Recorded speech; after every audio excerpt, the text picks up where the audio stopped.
O Nicolas pode se tornar inelegível por conta de uma denúncia sobre fake news. Olha só, esse termo de fake news sendo usado mais uma vez pelo sistema que, em desespero, ele fica a todo custo tentando controlar a narrativa do que as pessoas podem ou não escutar, ter acesso à informação que pode ser veiculada ou não. A gente vai entender um pouquinho melhor sobre essa notícia e o que está acontecendo de fato. Mas antes, não se esqueça de curtir e compartilhar esse vídeo. Se inscreva no canal caso não seja inscrito ainda. Bom, a gente vai ver aqui Nicolas Ferreira e Bruno Engler, réus. Entenda a denúncia que pode torná-los inelegíveis por suposta fake news.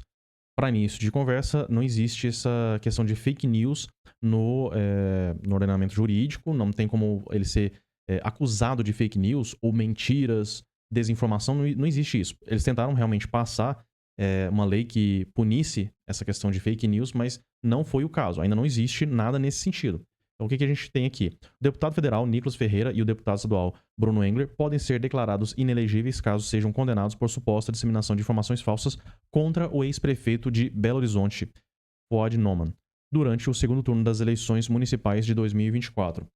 E o principal ponto que a gente vai realmente ater aqui é que eles estão querendo colocar opinião como se fosse fake news. Porque tudo que é descrito aqui realmente aconteceu, então não tem nada de desinformação. Se as pessoas discordam que aquilo seja tão grave ou tão sério, é uma coisa. Agora, os fatos aconteceram. A gente vê aqui quais foram exatamente as informações falsas, as supostas informações falsas atribuídas aos acusados.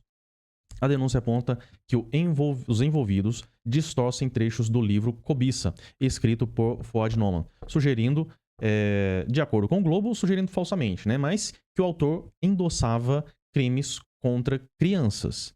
A gente vê que na questão daquele gabinete do ódio, tudo que as pessoas colocavam lá, eles colocavam como fake news. Hoje, aí existe o gabinete do ódio do PT, do Lula, institucionalizado, recebendo dinheiro público, mas aí tá tudo certo. Então, eles distorcem as coisas e é sempre dois pesos e duas medidas.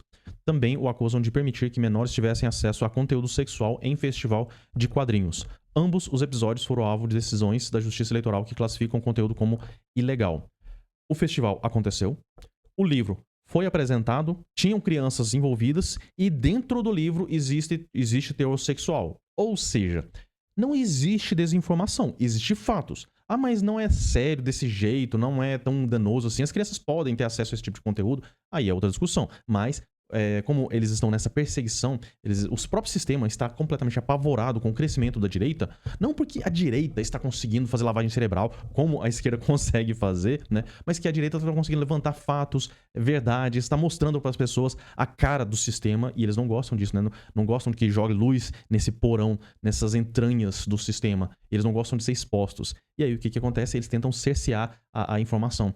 E aí, mais uma vez, eles estão com medo do crescimento do Nicolas e eles querem tentar deixar ele inelegível de alguma forma. Foi o melhor que eles conseguiram achar, acusando ele de fake news de uma verdade que ele falou.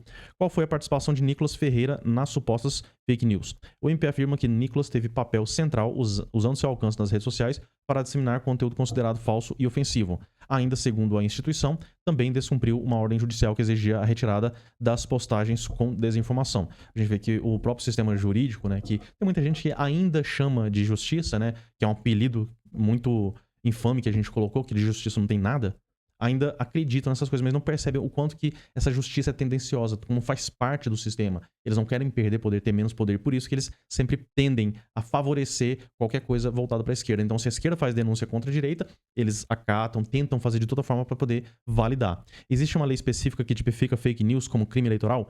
Não. A lei eleitoral não usa o termo fake news, mas proíbe mentiras graves em campanhas. Agora, imagina se fosse de fato isso aqui. Imagina a quantidade de político que não está preso aí por mentir em campanha, O famoso, estelionato eleitoral. Inclusive, tem um presidente de 9 dedos aí que falou que ia fazer mundos e fundos, que a vida ia melhorar do brasileiro. Isso aí será que a gente pode considerar como estelionato federal, eleitoral? Será que a gente pode considerar como mentira em campanha, Fica a dúvida aí. Será que a gente tem que prender essas pessoas que mentem durante a campanha? Eu gostaria que sim, gostaria que isso aqui fosse verdade, mas a gente sabe que não é, É crime espalhar informação falsa que possa influenciar o voto ou prejudicar a imagem de um candidato. Mas até agora a gente viu que o festival aconteceu, no livro existe teor sexual e tinham crianças que estavam participando desse festival. Então, onde que está a mentira de fato? Foi com base nisso que o Ministério Público denunciou os envolvidos usando o artigo do Código Eleitoral que tratava da divulgação de mentiras, da difamação durante a eleição. E aqui a gente deixa mais claro ainda, né? Livro de prefeito de BH tem relato de Estu tirado de contexto por campanha de adversário. Não, isso aqui tem essa cena, mas tá sendo tirado de contexto, não é bem assim. O pessoal, você tem que entender que existe todo um contexto pra poder colocar esse tipo de teor, esse tipo de conteúdo, e assim tá tudo certo. Então eles tiraram do contexto. Então, assim, só de ter esse conteúdo já não é danoso o suficiente. O romance narra a história de uma mulher que viaja ao interior de Minas Gerais e se reconecta com memórias antigas, como mostrou no jornal o Globo. A campanha de Engler passou a explorar o trecho da obra. O trecho da obra cita um coletivo de uma criança de 12 anos e acusa o prefeito de endossar a pedofilia e escrever pornografia. Então, já não tá claro o suficiente. Eles ficam insistindo nessa questão de colocar como se não é fake news, tá divulgando desinformação, mas são fatos. Se as pessoas não se importam com isso, né? Se a mente da pessoa está distorcida e depravada o suficiente para não ver nisso uma coisa séria, né? Inclusive com crianças tendo acesso a esse conteúdo, ok, é um problema da pessoa em si, né? Talvez se tratar, procurar um psiquiatra, alguma coisa assim, mas tudo bem, né? A gente não vai julgar. Agora, falar que você colocar todos esses fatos em linha e mostrar para as pessoas é fake news, tá parecendo até o TSE quando impediu as pessoas de falarem que o Lula era amigo do Maduro, né? Que o Maduro e o Lula tinham vários conchavos. Foi proibido, e era fato, mas é claro, né? Por que eles proibiram? Porque ia atrapalhar o sistema de colocar o candidato deles, né? Então vamos, mesmo que seja verdade, a gente precisa impedir que as pessoas saiam falando. Então vamos colocar como crime, vamos impedir as pessoas de falar, vamos obrigar as pessoas a removerem esse tipo de publicação. Essa é a cara do sistema. Será que isso vai dar certo? Não se sabe, né? Porque a gente tá vendo uma impressão muito grande contra juízes... não vamos dizer corruptos, mas com esses juízes que têm viés, que têm lado político, que interpretam de forma equivocada as leis, né, para poder perseguir opositores políticos, está tendo uma pressão muito grande, inclusive internacional. A gente vê que o Xandão vai começar a sofrer sanções. E aí, a gente imagina que esse pessoal daqui também vai começar a repensar bastante se vale a pena distorcer dessa forma diante das pessoas, das multidões que vão ficar contra essas pessoas e essa pressão internacional, se realmente vale o preço que eles têm que pagar para poder tentar manter esse sistema aí sobrevivendo, né? Porque o avanço da direita, ele não para porque não é porque faz uma lavagem cerebral que a gente começa a trazer a verdade e as pessoas começam a perceber os fatos, simples assim. Bom, gostaria de saber a sua opinião a respeito desse assunto, você pode deixar aqui no campo dos comentários. E se gostou, curta e compartilhe esse vídeo. Não se esqueça de se inscrever caso não seja inscrito também.